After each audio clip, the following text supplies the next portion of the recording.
अस्सलाम वालेकुम, आप देख रहे हैं सियासी टीवी। कौमी खुनाई में आप सबके इस्तकबाल है। मैं मोहम्मद सिद्दीक। सबसे पहले सुर्खियों पे एक नज़र डालते हैं। मोदी खुद कॉम्प्रोमाइज्ड हैं, इसराइल और ट्रंप की हर बात मानेंगे। राहुल गांधी का संगीन इल्जाम। केजरीवाल ने कहा पूरे देश को ट्रंप के कदमों पर रख दिया गया।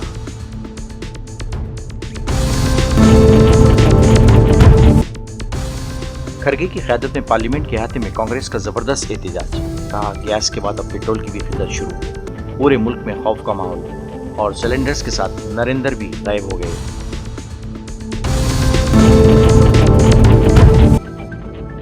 हम ममता बनर्जी का भरपूर मुकाबला करेंगे। कोलकाता में हुमायूं कबीर के साथ असदुद्दीन ओवैसी की प्रेस कॉन्फ्रेंस।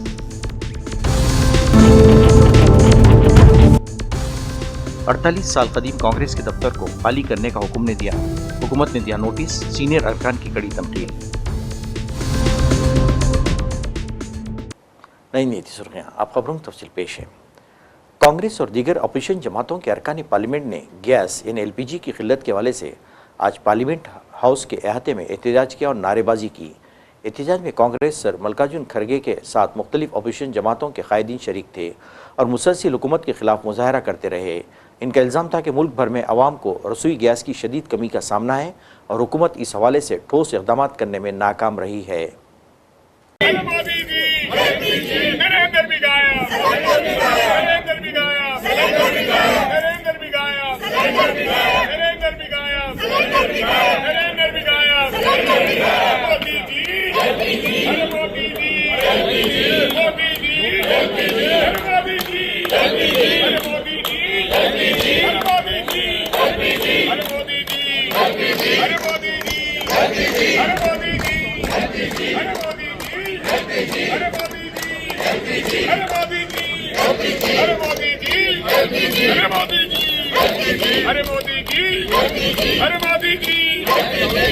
मुल्क की खारिजा पॉलिसी आज कॉम्प्रोमाइज्ड है क्योंकि मोदी खुद कॉम्प्रोमाइज्ड हैं। मोदी सिर्फ वही करते हैं जो अमेरिका और इसराइल उनसे करवाना चाहता है। मोदी कभी भी हिंदुस्तान के मफाद के फैसले ले ही नहीं सकते और ये साफ नज़र आ रहा है। ये बयान आज लोकसभा में हिज़्ब इख्तिलाफ के कायद राहुल गांधी ने पार्लियामेंट अहाते में नामानिगारों से बात करते हुए दिया। वो इसराइल, अमेरिका और ईरान के दरमियान जारी कशीदगी से हिंदुस्तान में पैदाशुदा हालात पर पहले भी मोदी को तनकीद का निशाना बनाते रहे हैं और आज एक बार फिर इन्होंने वज़ीर आज़म पर कॉम्प्रोमाइज्ड होने का संगीन इल्ज़ाम आयद किया है। आम आदमी पार्टी के रहनुमा अरविंद केजरीवाल ने मोदी को कड़ी तनकीद का निशाना बनाते हुए कहा कि मोदी ने पूरे मुल्क को ट्रंप के कदमों पर डाल दिया है। उनका कहना था कि आज मोदी की पॉलिसियों ने पूरे मुल्क को एक बार फिर मुश्किल में ला खड़ा कर दिया है।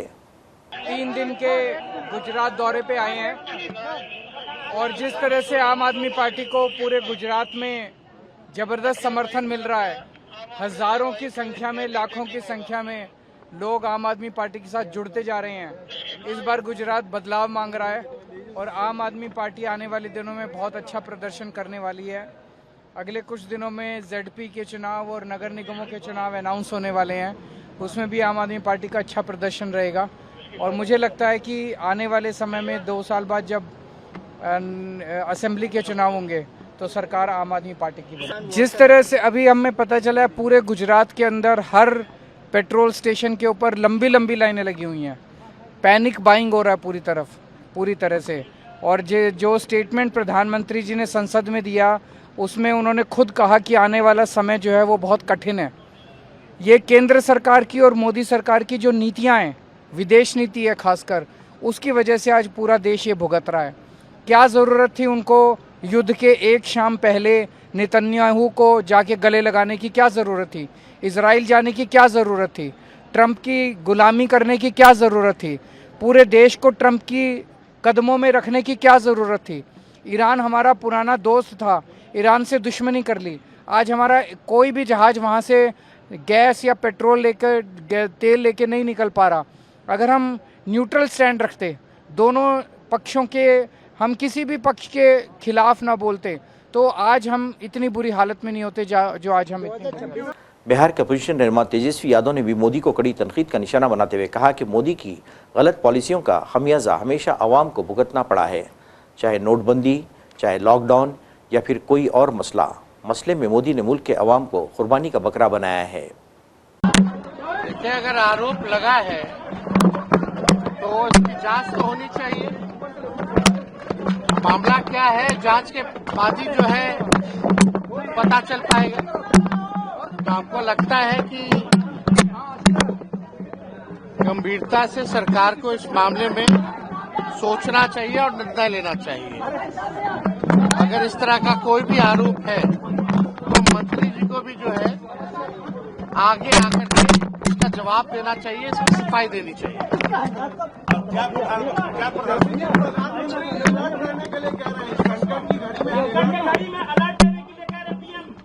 देखिए, सरकारी अलर्ट नहीं रही है। अगर सरकार पहले से अलर्ट रहती तो व्यवस्था जो है बनी रहती। ये सरकार जब से आई है आम नागरिकों को, गरीबों को झेलना पड़ा।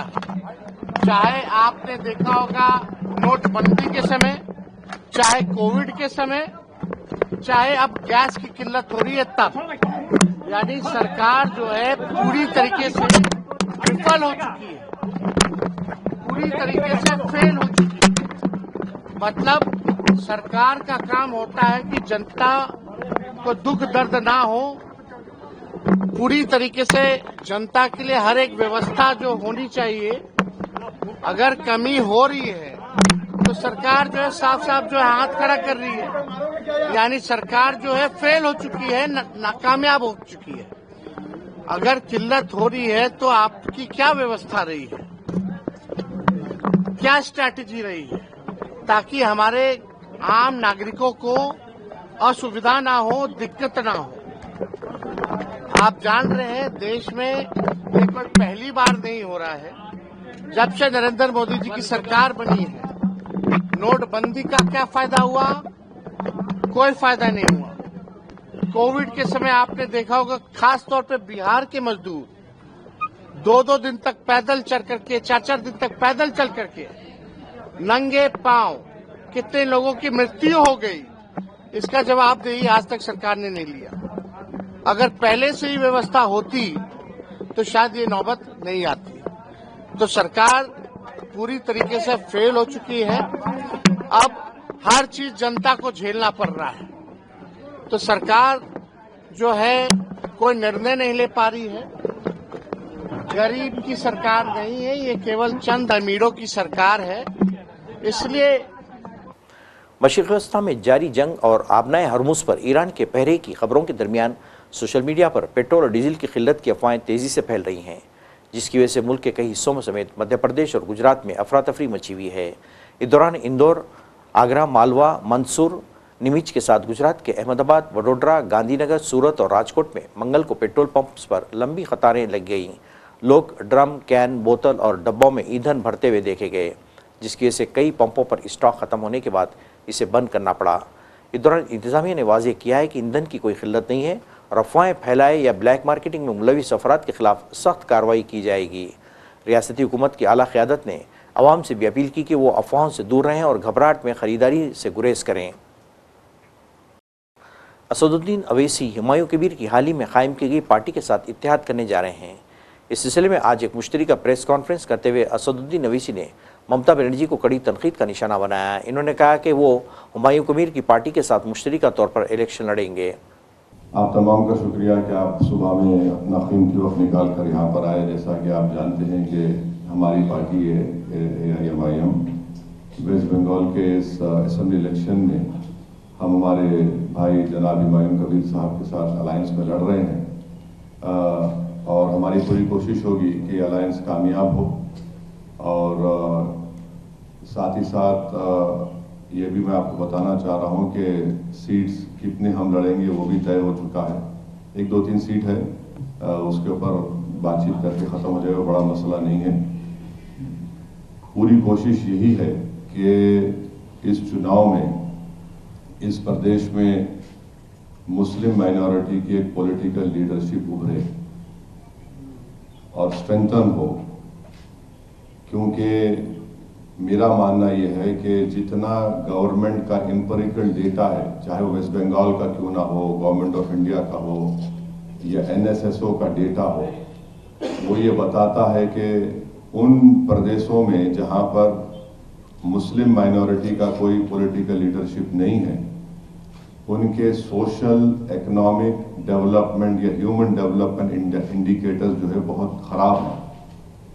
तो इसका एक ऑर्गेनिक कनेक्शन है पॉलिटिकल इंडिपेंडेंट लीडरशिप से, तो वो हमारी कोशिश होगी।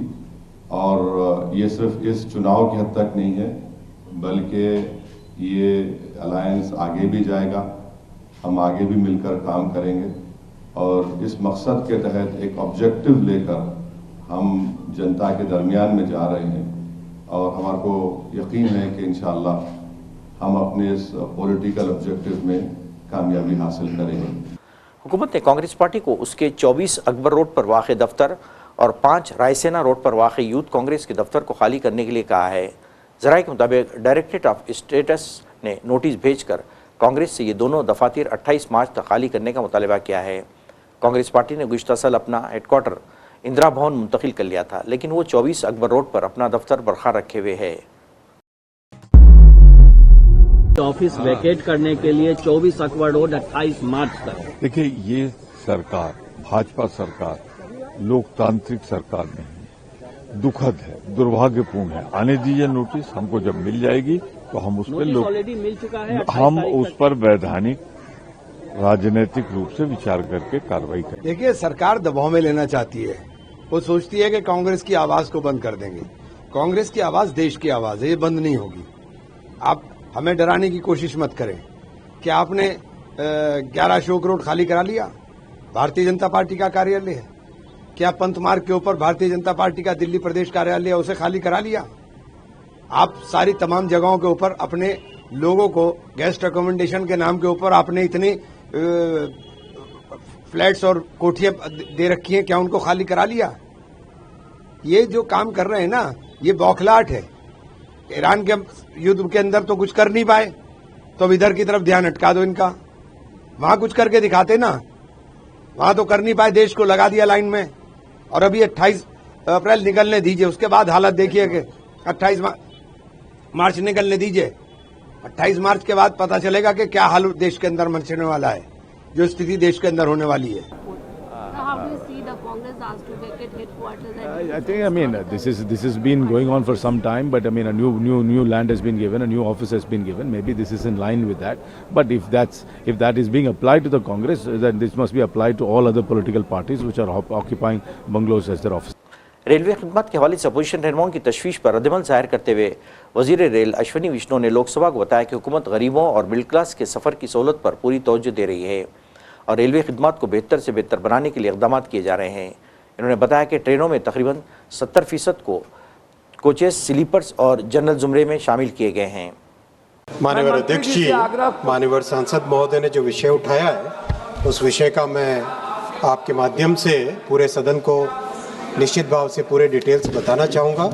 माननीय अध्यक्ष जी, रेलवे गरीब की सवारी है, रेलवे मध्यम वर्ग की सवारी है और पूरा का पूरा फोकस गरीब से गरीब व्यक्ति को एक सुगम और सस्ते अफोर्डेबल सवारी कराने के लिए ट्रांसपोर्टेशन की सर्विस देने का पूरा प्रयास रहता है रेलवे में। इसीलिए अगर कोविड के बाद के पीरियड को अगर हम लें, कोविड के बाद में करीब देश भर में 1024 नई गाड़ियां देश भर में इंट्रोड्यूस हुई है। 1024 नई गाड़ियां इंट्रोड्यूस हुई है। साथ ही साथ जो एग्जिस्टिंग गाड़ियां हैं उनमें 4651 कोच ऐड हुए हैं। 4651 कोच नए ऐड हुए हैं। माननीय अध्यक्ष जी, ये एकदम भ्रांति फैलाने का प्रयास है।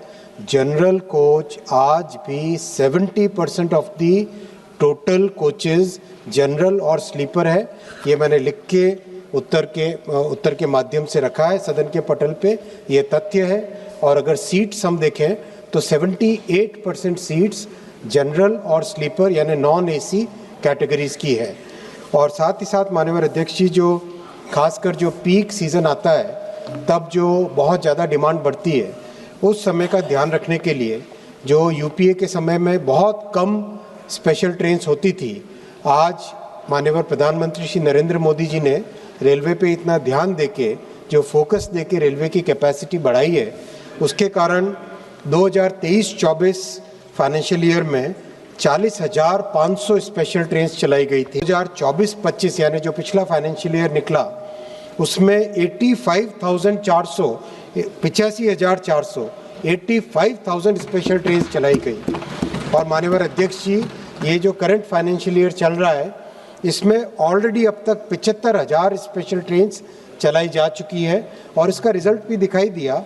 पिछले साल जो छठ और दीपावली का फेस्टिवल का सीज़न निकला और उसके बाद में नववर्ष के समय का रश सीज़न निकला और अभी हाल ही में होली के समय का जो रश सीज़न निकला, उसमें परिस्थितियां पहले से पुराने समय से बहुत बेहतर थी और इसमें और मेहनत लगातार चल रही है। मुमताज़ कॉमेडियन और हाल ही में रकमी लेन देन के मामले पर जेल की हवा खाने वाले फिल्म स्टार राजपाल यादव ने अक्षय कुमार के साथ नाराज़गी और तनाज़े के मसले पर बात करते हुए इसे अफवाह करार दिया और कहा कि सन 2003 से वो अक्षय कुमार के साथ काम कर रहे हैं और आज उनमें कोई नाचाकी नहीं हुई है। याद रहे कि राजपाल यादव भूत बंगले में अहम किरदार अदा कर रहे हैं। सर, आप पीछे चलते हैं, विवाद आपके आगे पहुंच जाता है, क्या हो? नहीं, ये लोगों का प्यार है। वैसे मैं आपको बताऊं, जैसे मैंने भी देखा कि वो इतने प्रमोशन के दौरान बामिका वाला भी विवाद बना दिया और अक्षय पाजी ने वो ऐसे बोला, वो विवाद बना दिया। एक्चुअली जिस एंगल से कैमरा देखो उसका कोई एंगल अलग दिखता है।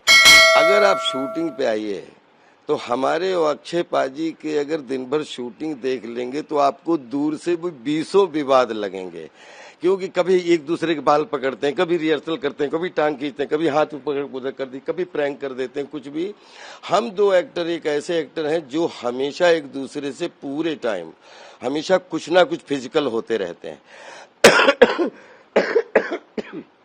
और उस दिन के विवाद की बात करूं तो मैं, अक्षय पाजी और एकता दोनों आ गए थे और वो लड़कियां आ गई थी। मेरा वेट हो रहा था, मैं जैसे ही भाग के आया तो लड़कियों के बीच में था तो अक्षय पाजी मुझसे कह रहे थे कि अपन महिलाओं को बीच में रखेंगे और एक तरफ मैं खड़ा होऊंगा, एक तरफ तू खड़ा होगा। और बोल, क्योंकि ये एक्चुअली अक्षय भाई का संस्कार है कि हम लोग आपस में इस तरीके की बात करके ऐसे खड़े हुए। तो दूर से पता नहीं आप लोगों ने क्या समझा।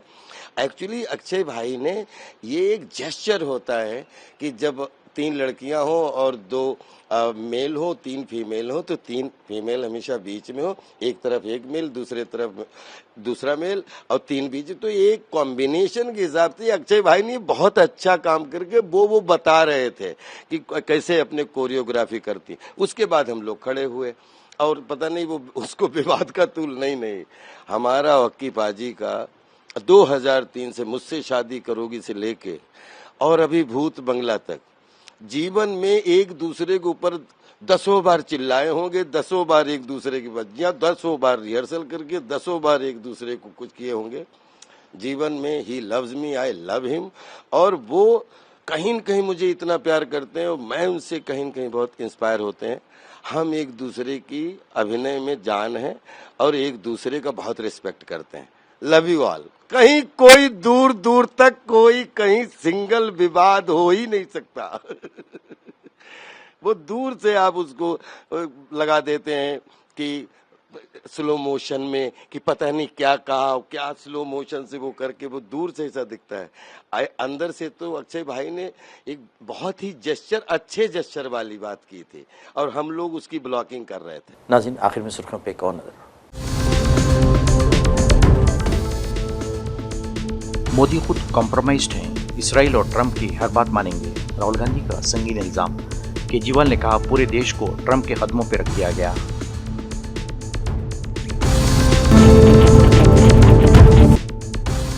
खरगे की क़यादत में पार्लियामेंट के अहाते में कांग्रेस का जबरदस्त एहतजाज। कहा गैस के बाद अब पेट्रोल की भी किल्लत शुरू। पूरे मुल्क में खौफ का माहौल और सिलेंडर्स के साथ नरेंद्र भी गायब हो गए।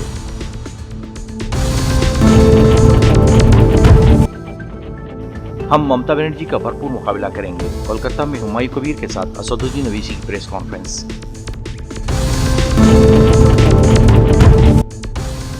अड़तालीस साल कदीम कांग्रेस के दफ्तर को खाली करने का हुक्म ने दिया। हुकूमत ने दिया नोटिस, सीनियर अरकान की कड़ी तमकीन। नाज़रीन, इसके साथ ही कौमी खबरनामा खत्म होता है। मुझे और सारी सियासत की टीम को इजाज़त दें। अल्लाह हाफ़िज़।